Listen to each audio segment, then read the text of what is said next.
ముగ్గురు దోస్తులు ఉన్నారు అనుకోండి, ఒకరేమో గడగడా మాట్లాడతారు, ఒకరేమో వంటలు ఎక్కువ చేస్తారు, ఒకరేమో ఇట్లా సైలెంట్గా ఉంటారు, ఏం మాట్లాడరు అన్నట్టు. బట్ పనులు మాత్రం పర్ఫెక్ట్ చేస్తారు తెలుసా, అట్లుంటది. థ్యాంక్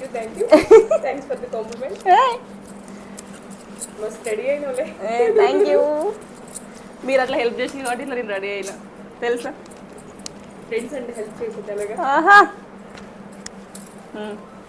మనం ఎన్ని పూజలు చేసుకున్నా వ్రతాలు చేసుకున్నా మన ఒక్కరి వల్ల అస్సలు కాదు, ఎవరో ఒక్కరు ఖచ్చితంగా హెల్ప్ చేయడానికి ఉండాల్సిందే. సో నాకైతే మా ఫ్రెండ్స్ ఇద్దరు వచ్చిల్లనమాట. ఈవెన్ నేను ఈ డిజైన్ బ్లౌజ్ వేయించుకున్నాను కదా, కొప్పు వేసుకుందాం అనుకున్నాను, బ్లౌజ్ హైలైట్ అయిద్దని చెప్పేసి ఆ కొప్పు తీసుకొచ్చుకోవడమే మర్చిపోయాను. అప్పటికప్పుడు వెళ్ళి మళ్ళీ కంగనాల షాప్లో అది తీసుకొస్తే మా ఫ్రెండ్ వేసింది. ఇయర్కి ఒక్కసారే వరలక్ష్మి వ్రతం రోజే వచ్చిన ముత్తైదులు అందరికీ కూడా పసుపుతో పాటు పారాని కూడా రాస్తాను. సో నాకు ఇది కలకత్తా నుంచి అలవాటైంది అనమాట. మీలో ఎంతమందికి పారాని పెట్టుకోవడం ఇష్టమో కామెంట్ చేయండి.